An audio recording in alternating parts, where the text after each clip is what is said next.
This is Vic Gatto. Thanks for tuning in to the Jumpstart Health Investors webinar. Today, we're going to talk about family offices, the different types, single family and multifamily. And just a quick kind of backdrop is with the boomers aging, and a lot of them are thinking about what the next step in their life is. There's a ton, many thousand of family-owned businesses that are going to be sold each year. And in that process, the family goes from running a business that probably they've run for 1, 2, 3 generations that they know very well. And then they have a pile of money that they have to figure out how to make that last for a long time and how do they manage that. And so a lot of people consider setting up a family office. And I've brought in 2 friends of mine to sort of help people understand what does that even mean and how should we approach it. And so we're going to talk about that, just what is a family office, and then some of the things that you might think about and whether you need one or not. But before we dive into that, again, Vic Gatto with Jumpstart. I'm going to kick it to Jonathan Flack to introduce himself and a little bit about his company. Thanks, Vic. So John Flack, a partner with PwC. I lead our family enterprises practice, which includes our family offices and family businesses in the U.S. We serve a little over 3,000 families across the U.S., more than 10,000 globally. Do all the service you would expect PwC to do: audit, tax work for the business, for the family office, and for the family, and then a variety of different other advisory services in the family office space, and setting up family offices, helping source technology, succession planning, et cetera. Thanks for having me, Vic. Great, excellent. And then we have Adam Dretler as well from Diversified. Adam Dretler. I'm a principal at Diversified Trust in our Nashville office. Diversified Trust has 4 offices across the Southeast: Nashville, Memphis, Atlanta, and Greensboro. My background was in New York City for the first 15, 16 years of my career, where I worked at an investment bank for part of that time, and then I served a large single family office for the Ziff family. And my role at Diversified is working with large, complex families that have a lot going on, both on the investment side or the tax side or the trust side. So we kind of cover all those bases and help families navigate all of the things we're about to talk about right now. Thanks for having me. Excellent.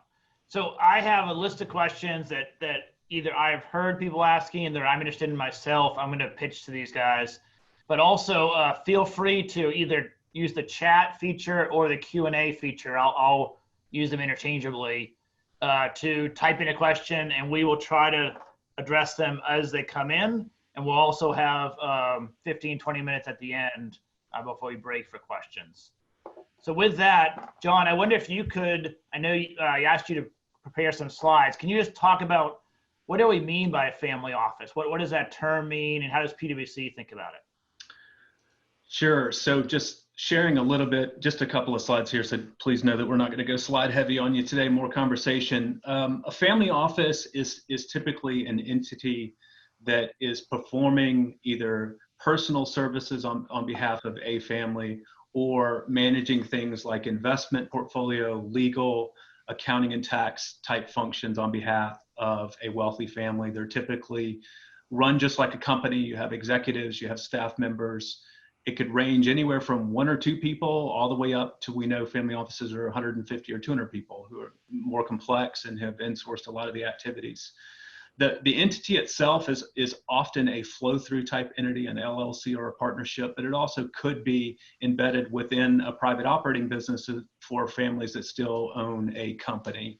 It was an SEC rule back in 2000 that forced families that control public companies to actually spin their embedded family office out. That was one of the big changes for family offices, but that was more than 20 years ago.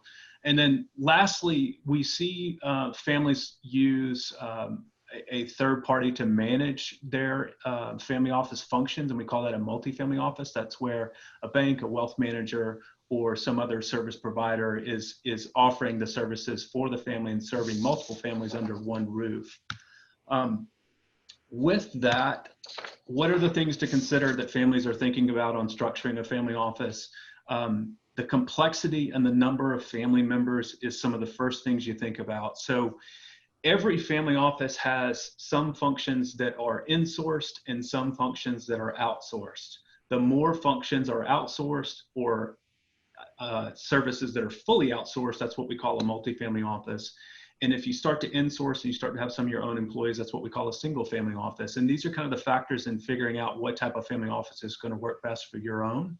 I think the key things that most families go through is what services do they want to provide? And in determining whether those are services insourced or outsourced, really they think about privacy and they think about control. If a family is actively managing their assets, more than likely they have control of those assets and they have employees that are supporting them, and that's in a single family office. If you have a family that has a more passive involvement with their investments, and Vic had pointed out where families have sold a business and now they've put money into the market and they want to be passively involved with that, then they've given up control of that and they're using some type of multifamily office function. And we put together kind of a spectrum here. The more complex the family office is, typically is due to the amount of services that they are insourcing and not outsourcing. So we talked about full service MFO. There's a lot of different service providers in that space. We've seen huge growth in that space. Almost every bank and wealth manager is now providing an option and offering those services. And then you go all the way to the right. It really depends on how complex the family is. Do they have complex legal structures in terms of multiple trust structures, multiple legal entities that they manage? Do they have in-house investment professionals, legal accounting professionals, of course, that they can in-house? And then you get kind of really all the way over in the full complex level.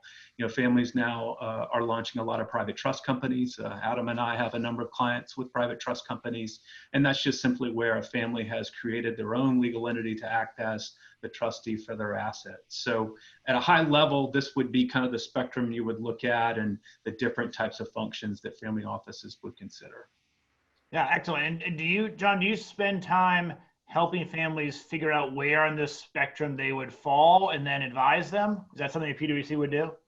We do. It's something that I think over the last 10 years has become a much more significant part of our practice. I think before we were certainly serving family offices from the outside, but now them wanting kind of objective help to figure out, what do I insource, what do I outsource, which part of that do I care, what's the right service provider for me, that is something that we help families with. Yeah. Okay, excellent. Well, thanks for showing us over slide. I think it's a good foundation for people just to begin to understand the landscape. Adam, you've worked at a single family office in the past. You're at a multifamily office now. Can you compare them together? What are the differences? What are the strengths and weaknesses of both sides?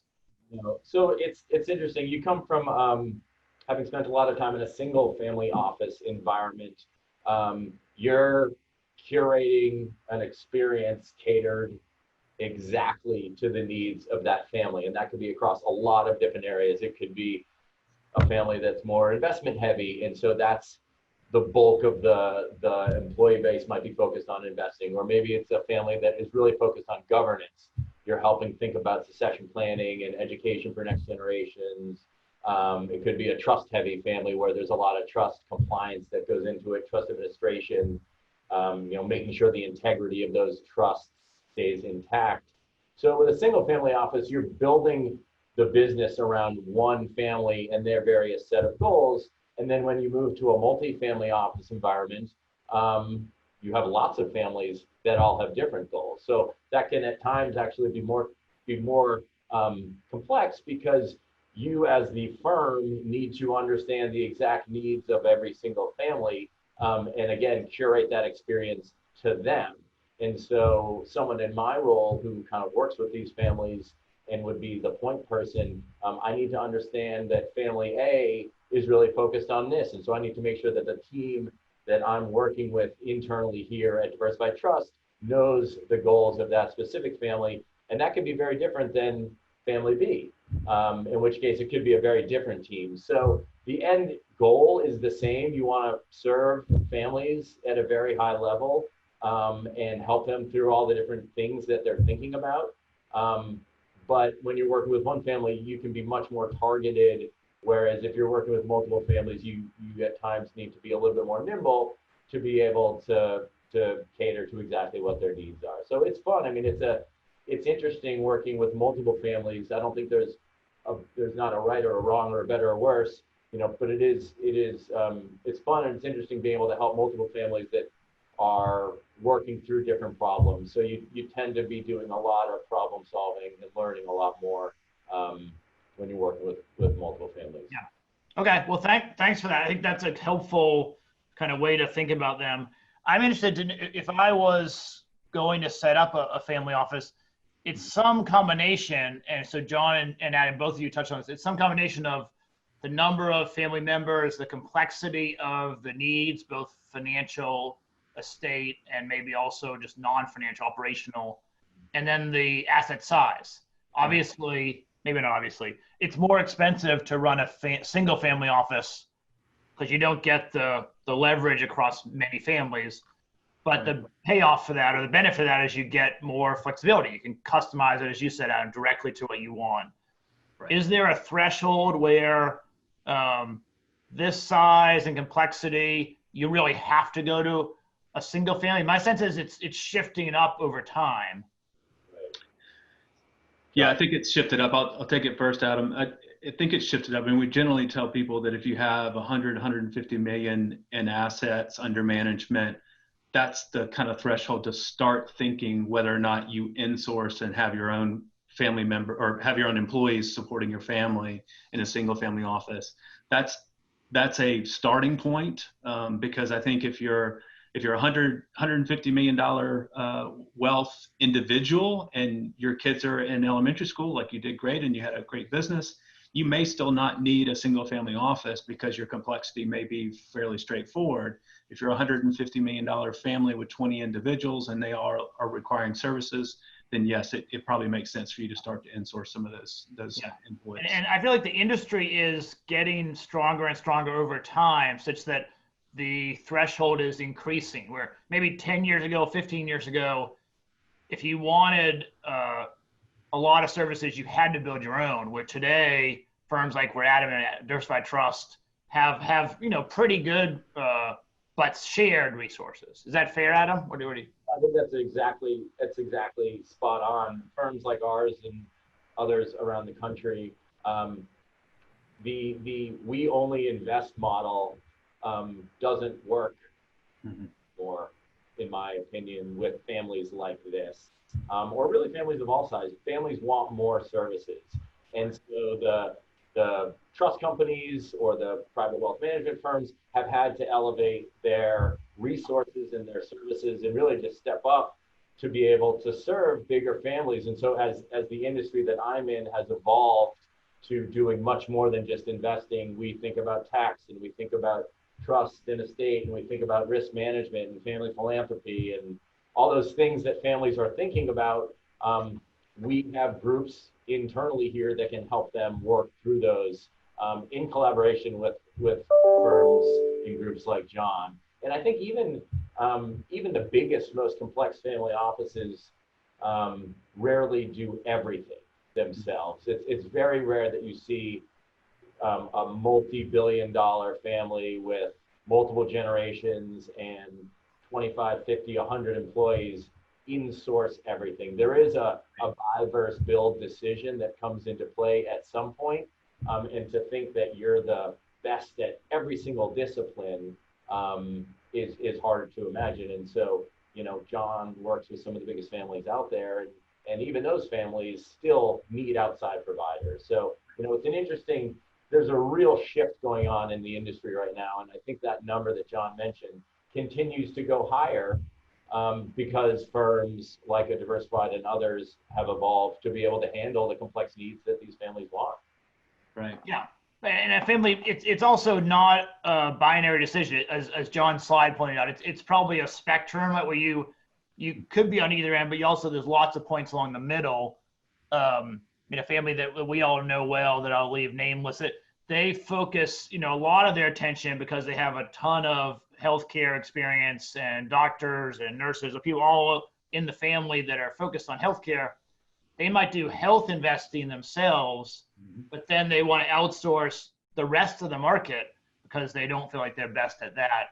So often families will have a particular expertise that they feel like they're pretty good at. They want to insource, whether that's investing, or maybe they used to be a tax accountant for other people and they're super passionate about that. They want to own the tax and estate planning, but then they'll outsource another piece. Is that what y'all see? That it's not one or the other. It's sort of a mix. No, I think that's a great point. I think it's, it's ultimately up to the family what they want. And some families really like doing this part, and maybe they don't like this part as much.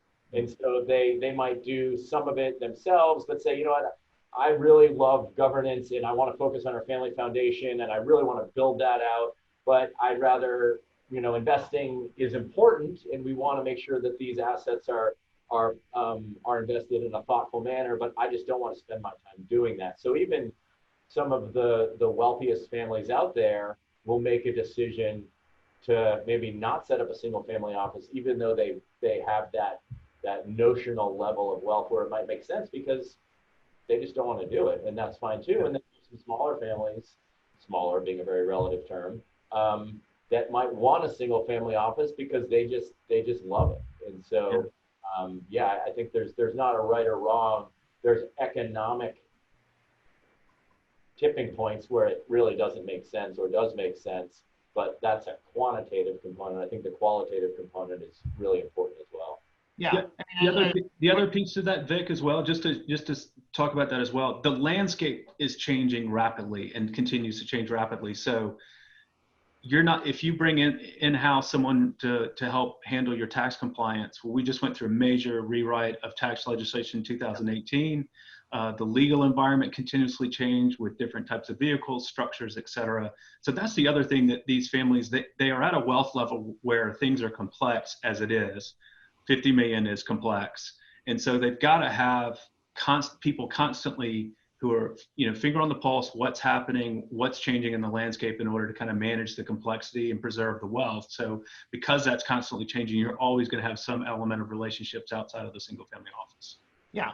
And it also, I think, is fair to say that when you outsource to a PwC, you gain the right to say, John, I expect this to be world-class. And right. we expect you're going to bring new ideas and really deliver the value. And that's sort of part of the benefit of it. That's right. And we've got 18,000 people just in the US who work in taxes. Yeah. And there's, no family office is ever going to have that many people who are constantly kind of in the know, at the forefront. And the other part of that too is you're always trying to anticipate some of those changes as well.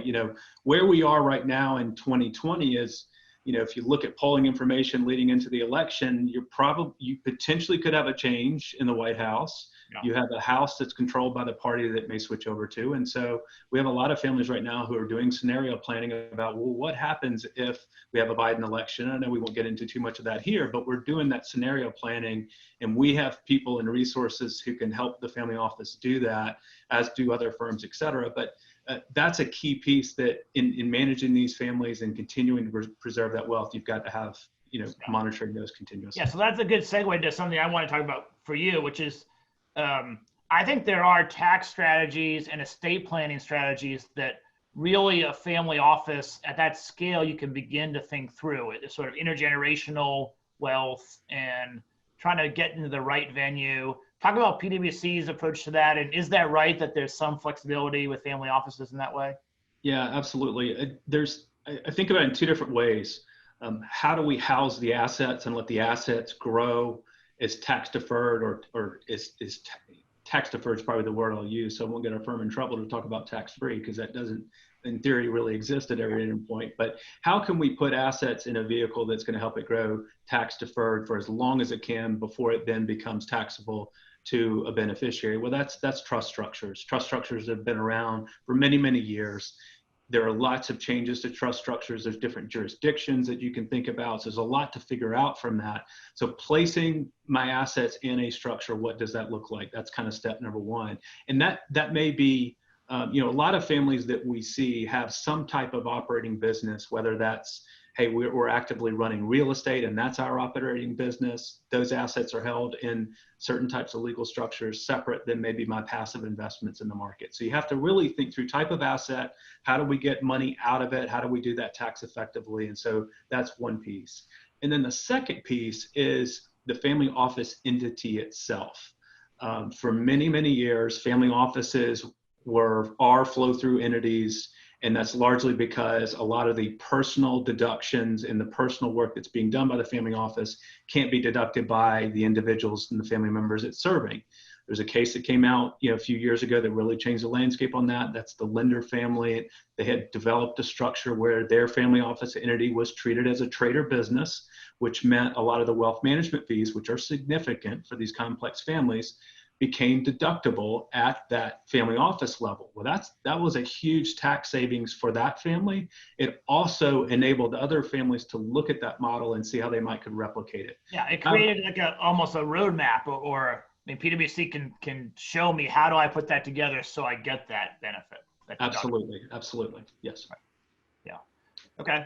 Adam, can you talk about, as a family's thinking about this evaluation, what are the three most important things they need to be asking? What do people need to ask you? What do they need to ask John as they are thinking about this process? Yeah, there's a lot.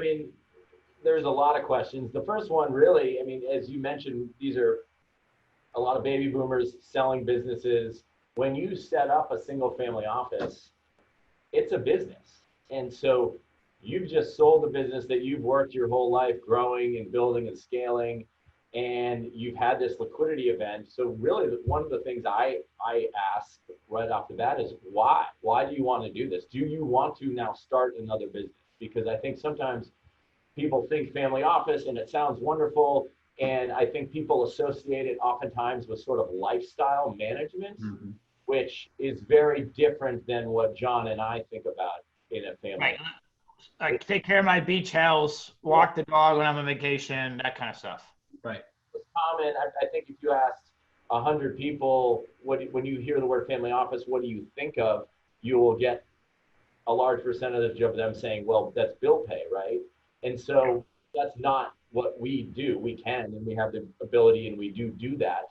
But when we think about family office, it's much more, tax compliance, trust compliance, wealth transfer, investment management, portfolio construction, investment policy creation, where you're setting up guidelines and frameworks for how assets are going to be invested and how that's going to change over time depending on who the beneficiaries are of various trusts. So really, the first thing I like to dig into is kind of, why do you want to do this?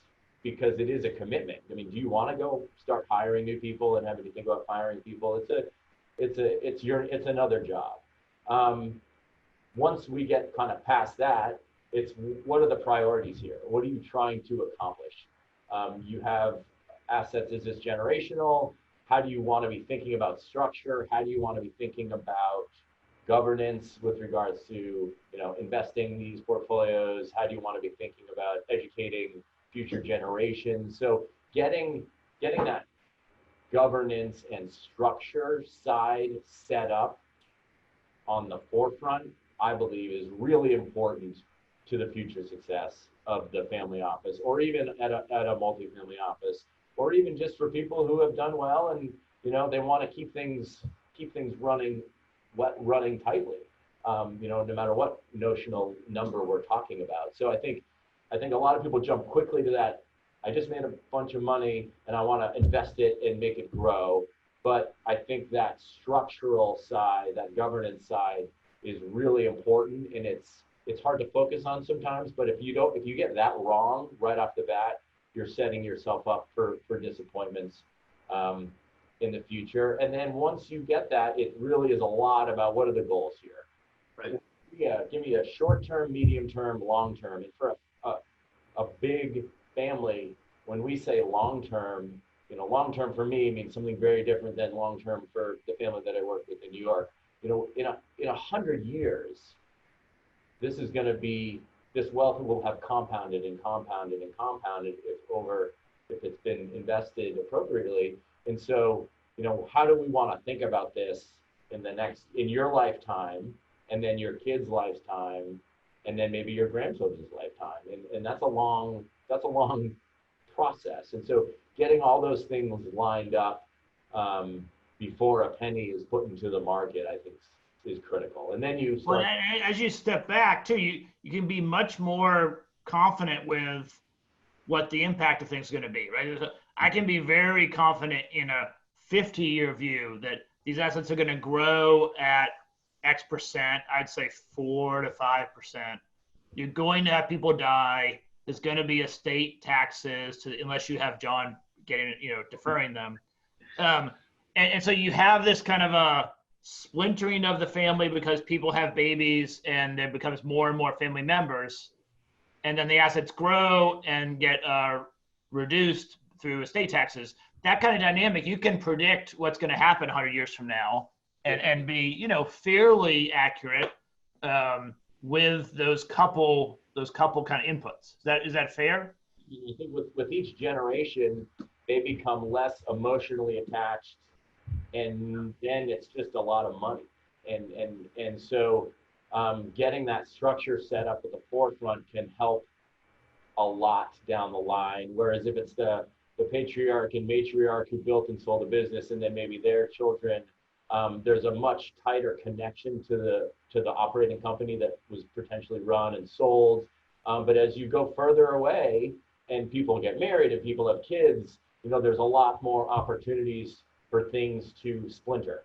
And so getting that playbook in place is critical, not only for family dynamics, but for investing as well. If you have a really thoughtful, what we call an investment policy statement, but if you have a thoughtful governance structure or just a plan around how you're going to invest this pool of assets, then you have a lot more confidence when we see things like what happened in March to be able to go back to that playbook and say, here's what our goal is.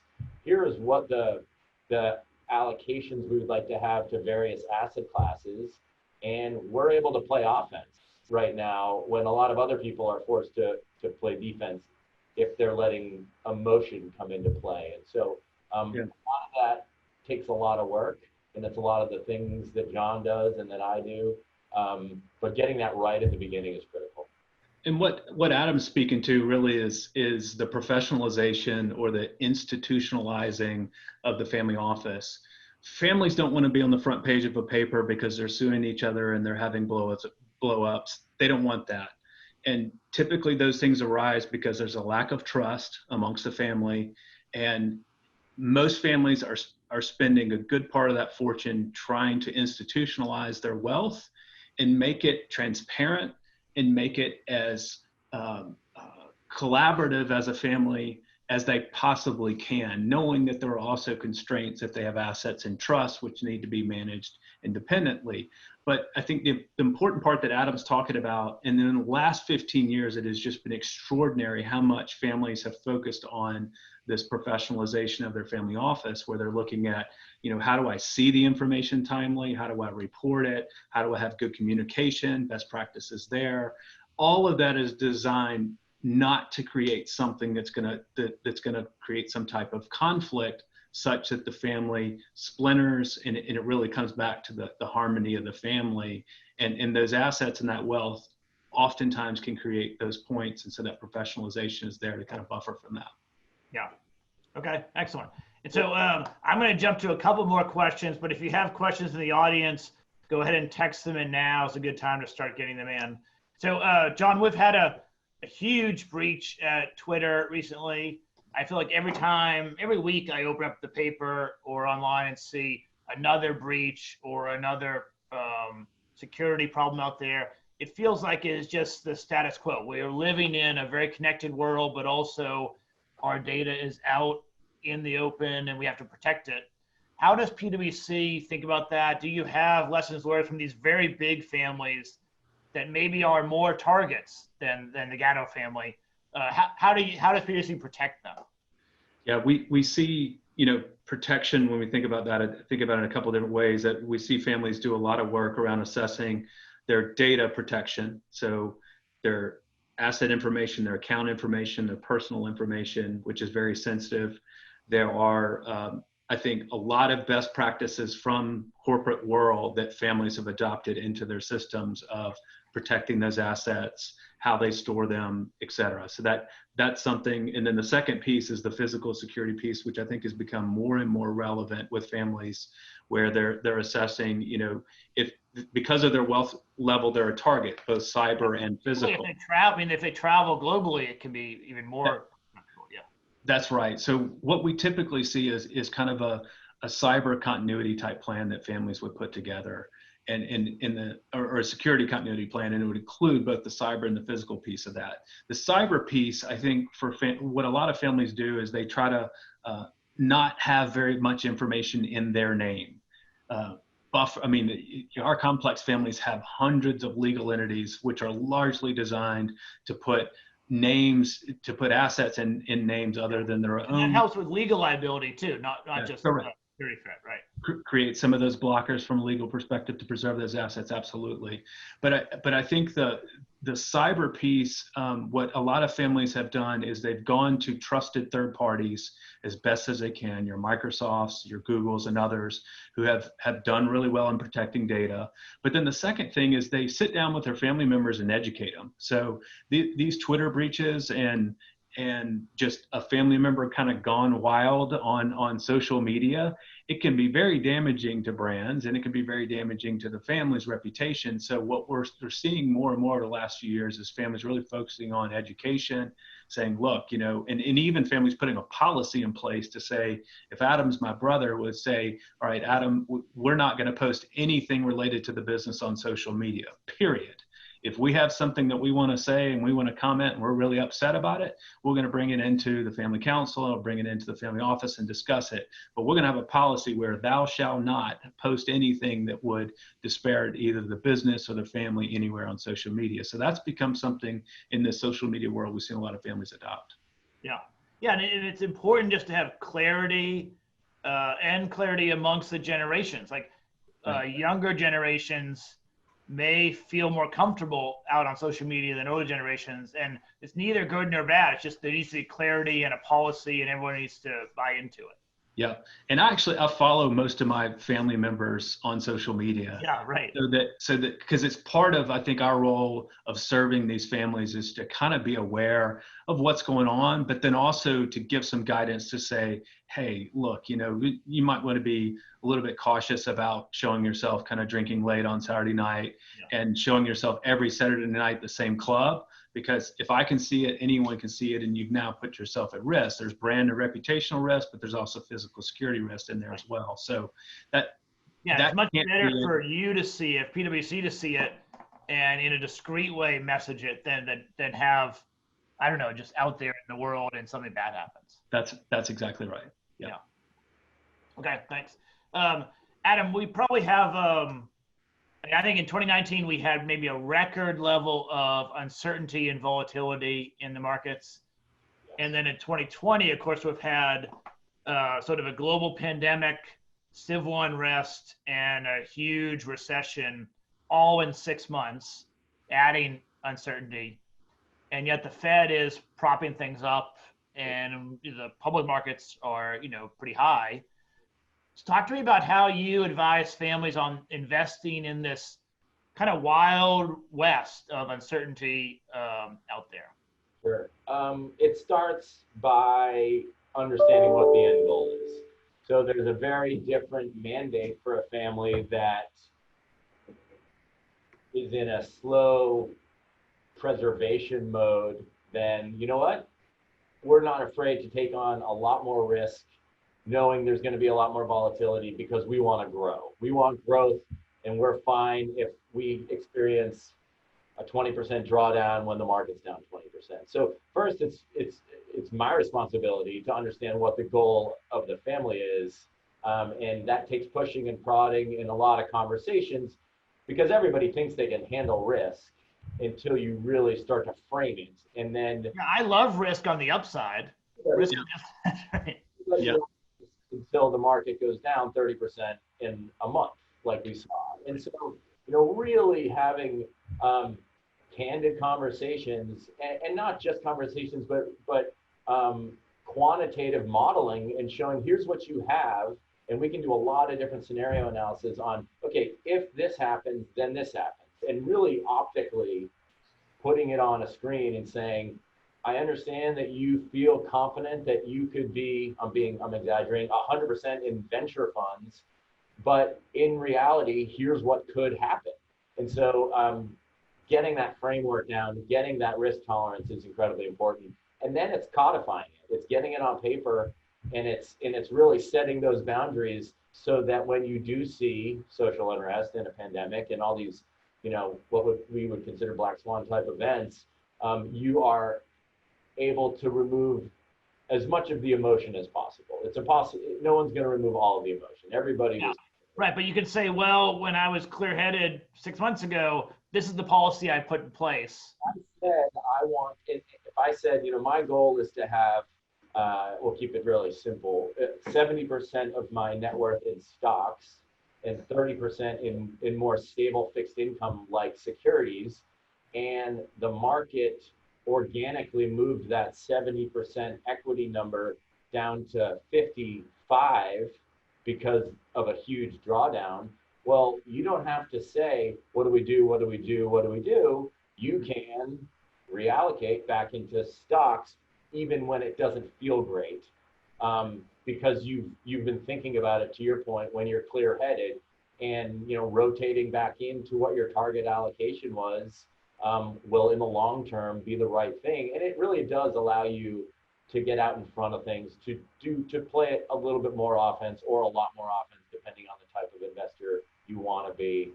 And so I think that's the key, is really having a sound understanding of what you want. And it's our responsibility to help you figure that out. But again, it is, when we work with families, it's their money. And so, we can't say, no, you cannot do that. But you just try to help guide and educate and really show what the consequences could be for certain decisions, which we have the tools, like many other firms, to model all these things out. So I really think it all comes back to that governance and structure.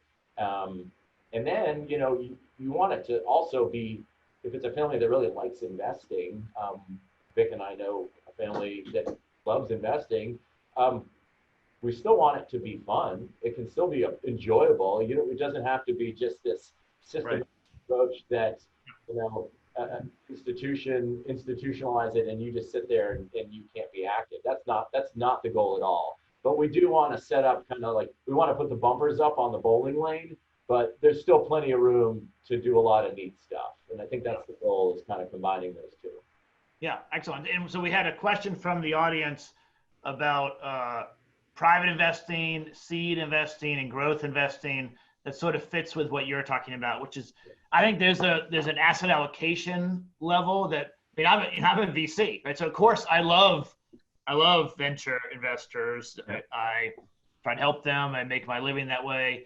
But I wouldn't have 100% of my assets in my own fund. You can't be all allocated to one thing. So to me, it's about proper allocation, given your time horizon and your risk profile. And I think certainly a lot of families that all three of us know have a significant allocation to private investments. Absolutely. Partially because they are less efficient markets, and you can get an edge. You can get a little information advantage. I work in healthcare, but there's lots of markets where you can get an information advantage. But it has to be I think about sizing. It has to be sized correctly. Yep.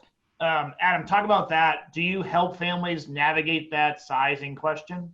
We do. That's really important. And, I think private investing is a key component to a successful portfolio. Our founder here, Bill Spitz, who ran Vanderbilt's endowment for 20 years, he was well known in the industry for sort of being one of the first movers on that private investing theme. And at one point, Vanderbilt had what would be considered an outsized private portfolio back then. In today's standards, it would be very commonplace. But to the exact reasons you mentioned, Vic, there's informational advantages,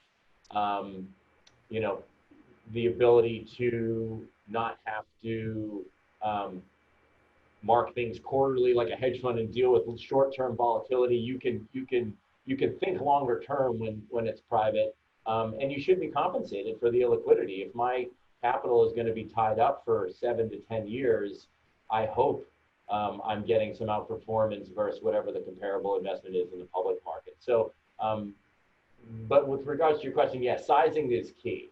And it's easy. I've never seen a deck that shows negative returns. You know, everything you see, people are running the pro formas, hoping that things go well, and so it's easy to get seduced into more and more private investments. And I've seen that a lot, where all of a sudden, you know, you think your private allocation is 10%, but then, oh, you know, I'm going to do this one more and this one more, and maybe it gets to 20. Well, then all of a sudden you have a market correction, and your liquid portfolio goes from 60 to 40, and now all of a sudden your private allocation becomes bigger too. And so I just think it's really important to be disciplined, as appetizing as some of these look, and I'm guilty of it as well.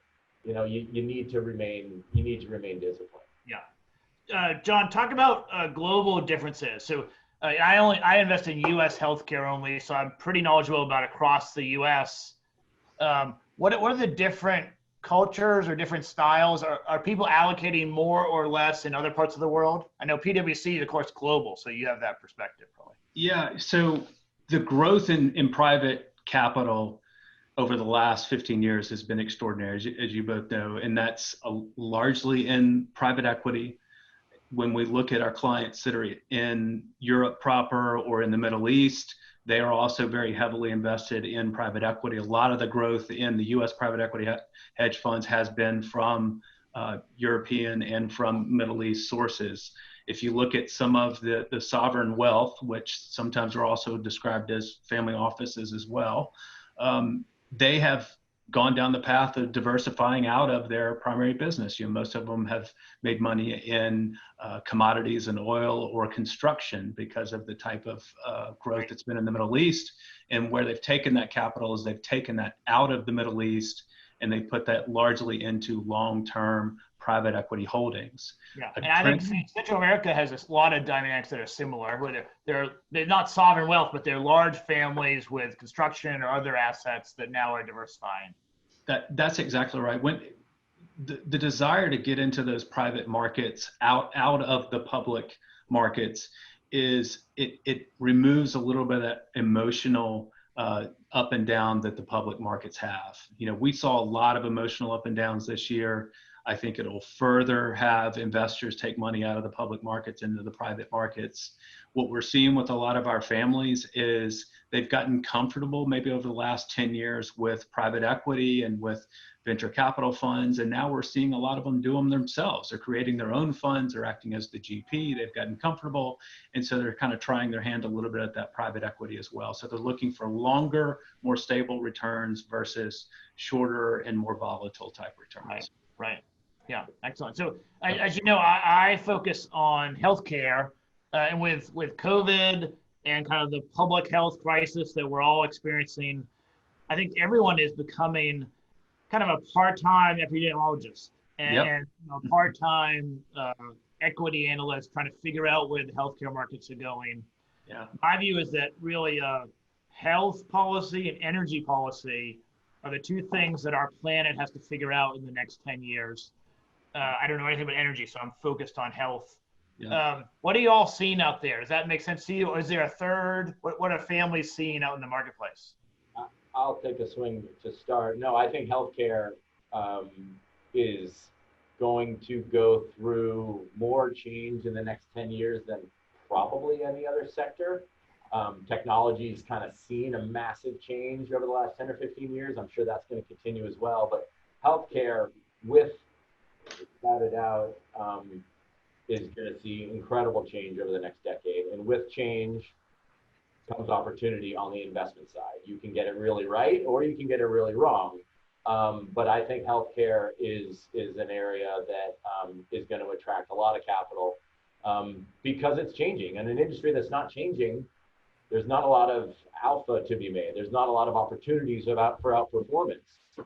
In an industry that's going through incredible change, that's when someone like yourself, Vic, or others in the healthcare industry, whether it's public investing or private investing, truly have the ability to garner tremendous outperformance for the clients. And obviously I'm completely biased, so I want to start with that.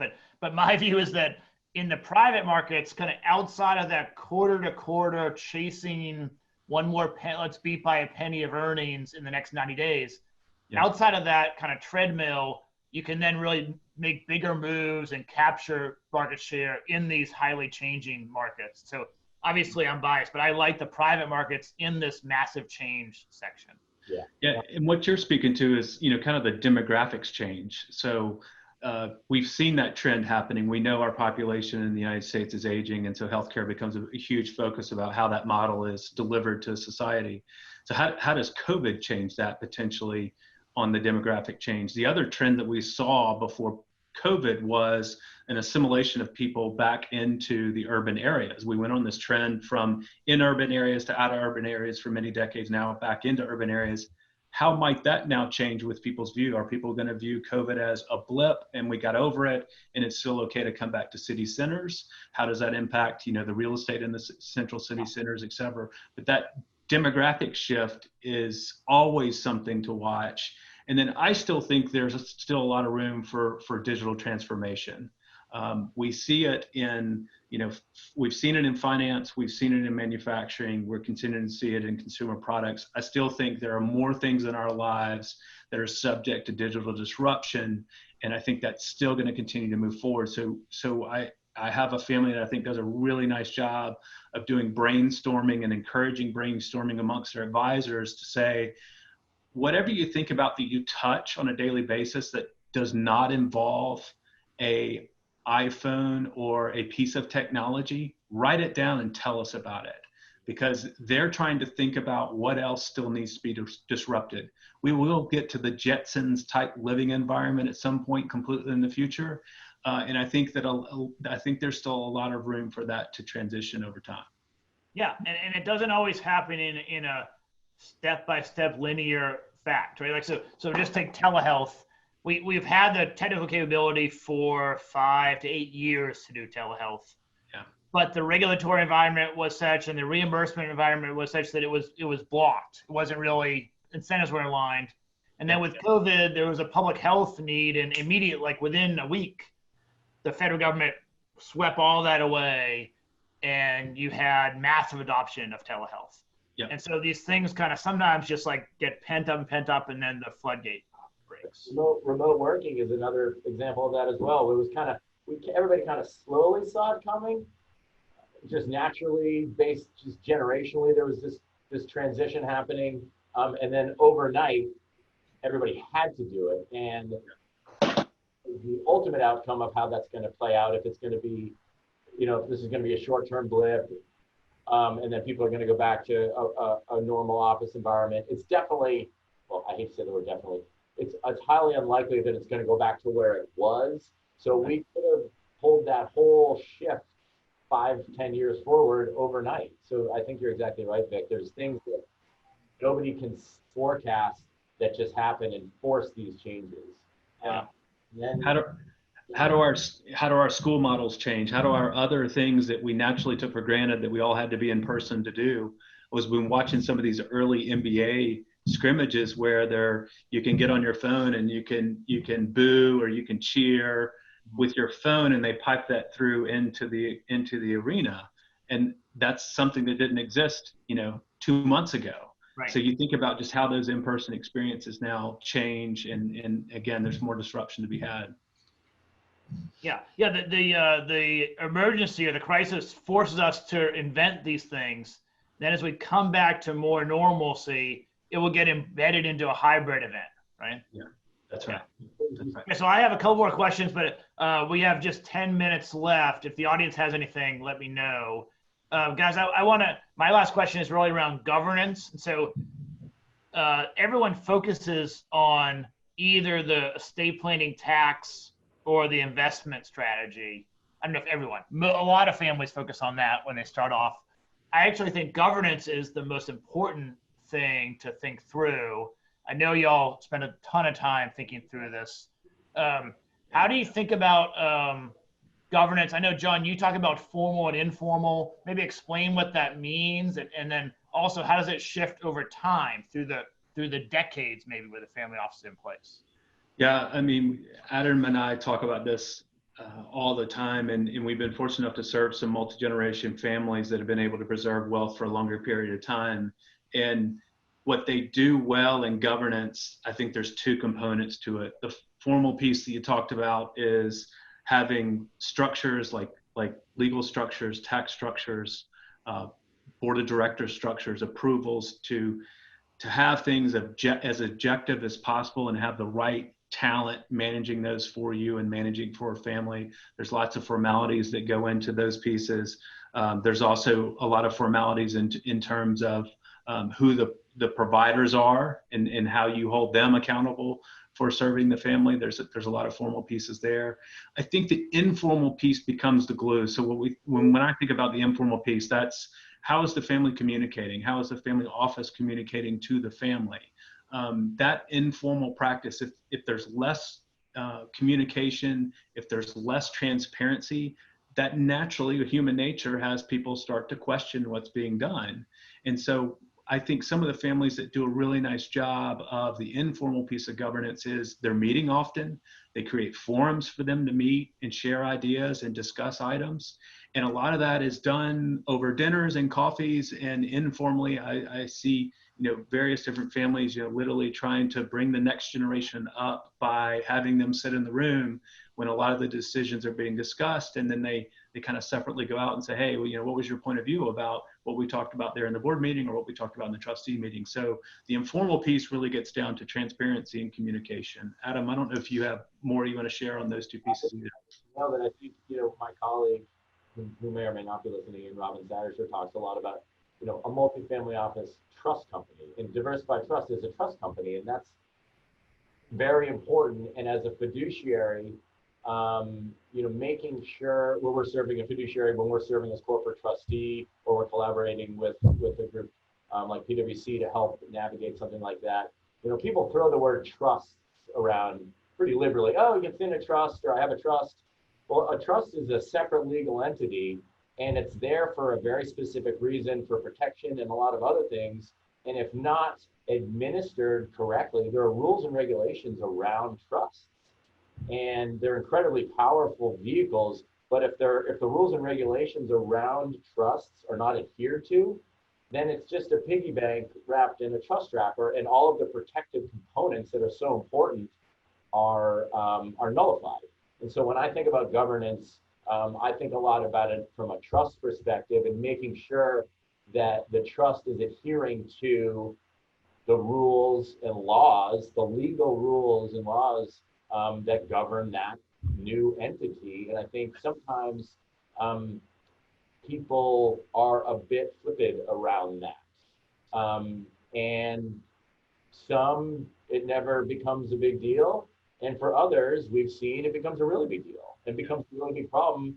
And all of a sudden that trust becomes a pierceable entity, which means someone could go in and take those assets from you. So a single family office, a multifamily office, what John does, what I do, it's protecting a family. And if that governance around a trust isn't administered correctly, then we're not doing our job of protecting. And I think that's really important.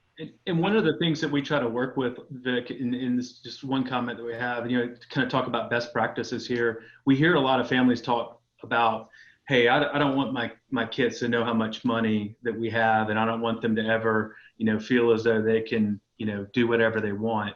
I challenge that every time I hear it, and I say, well, wait a minute here. Would you rather them understand what they have and then coach them and grow them and show them how to be responsible and to use that over their life? Or would you rather them, after you're dead and gone, realize how wealthy they are and then have kind of no parameters and no guidance as to how they can manage and spend it? So best practices is, I think, transparency and more communication is absolutely the best path to do, even though your natural instinct, it may be, I'm hesitant, maybe I don't want to share that with them. I would try to buck that. Yeah, I mean, I think it depends on age, right? But it's a lot like sex education, right? Like, you don't want to share it because it's awkward, but you have to teach your kids about it. I want to get back to the informal governance, really around stories and almost legends around a family. Because I think that can be a really important way to teach values and including how did we make this money? And the value of hard work and persistence. Have you seen that work well in families? And is that part of an informal structure? I think it does. I think educating, as we talked about a little earlier, the further generationally you get away from that initial source of wealth, um, the less emotional and you become, and potentially the less responsible you become. And so continuing to remind those future generations about your family history, how this all happened. We have a situation right now where there's a wonderful woman who's helping a family that we work with writing almost a legacy book. It's a tribute to a wonderful patriarch, but at the same time, it's going to be used hopefully to educate future generations, and that's a really powerful vehicle to make sure that the 2-year-old grandchild who's never going to meet the 83-year-old grandfather or grandmother who created this incredible situation for them. It allows them to have elicit a feeling of appreciation. Really, is what you hope it, and you hope that continues down generationally, because as you go further down, that's when problems tend to arise. Yeah, the purpose and values is so critical for a family to have that at the forefront. I think a best practice oftentimes when a family gets together for their family office meeting or a family council meeting, read that purpose and mission at the very beginning. It sets the tone for the conversation, but you got to have it first. That's just good legacy planning. We talk about families writing that purpose and mission for 100 years, not for the next 5, and having that be the vision for that. And then that will help set the business plan for the next year or the long-term strategic plan, which may be more 5 and 10 years, but it all starts with that purpose and mission. Yeah. I mean, it should be a 100-year view, and then it needs to be updated probably every year or continuously looked at. So as Correct. The world changes, it changes too. I'll just steal a thoughtful line from a family that I've worked with, that their kind of thesis was, we want our children and grandchildren to feel like they can do anything but not nothing. And I think super powerful way to frame it, because to deny the fact that there is wealth there that allows them to not have to worry about certain things in their life is unrealistic. But you also want to try to raise kids. We're all trying to raise kids that are thoughtful and understand values. And so, that's a needle that's tough to thread sometimes, for all of us, candidly. But the more you can talk about it and the more you can be open about it, I think John's comment is super thoughtful, that, pushing back on that, I don't know if I want to tell them any of this yet. I think that's important to push back on. Yeah. So we had a question from the audience. This is probably an entire webinar, but John, I wonder if the question is, have families set up kind of special purpose vehicles in order to pull in certain family members that are really passionate about a topic or maybe a stage of private investment where they could rally around, and only the ones that want to get involved in, or it's a special segmented vehicle. Have you seen that work? And again, it's probably a 2-hour conversation that you have 90 seconds to answer. But. Yeah, what a lot of families will do is they'll have like family limited partnership is the vehicle which they might invest in, and they might create multiple of these vehicles, or they might have different tranches within that partnership. And oftentimes we see where one partnership or one tranche is focused on VC, and it has a mission statement kind of oriented around it. So we do see that. And we oftentimes see where families say, look, every year we're going to take 10% of income of the portfolio and put it into our venture bucket. In that venture bucket, then a family typically says, well, we're not only just going to passively invest that in venture and venture funds like Jumpstart, but we're also going to encourage family members to go out and be entrepreneurial themselves and try to work. And that gets back to a lot of the times to Adam's point about the root of the family and where the business or where the wealth started. And that's a great way to encourage that. So we do see that a lot. I think sometimes you can engage different members of the family that may not be as interested in the bond portfolio, although that's a valuable kind of center of support. In an early stage venture, they might pull in if they're passionate about making a social impact, for instance. It could be a double bottom line thing, or maybe it's something around sustainability. And so that there are ways to sort of pull people in. It doesn't have to be a lot of money. It can be a small amount of money, but it could really drive engagement that then they understand why the bond portfolio is important. And so it all kind of comes back around. Exactly. No, I think that's a very fair point. And, you know, having that discipline to sit down and say, this is what we have and this is how we're allocating it, and to constantly be revisiting that plan, that gets back to that formalized governance that we've been preaching, you know, all throughout the webcast. Great. Well, thanks, Adam. Thanks, John. I really appreciate you doing this. It's a huge topic, but I think we covered a lot of pieces of it.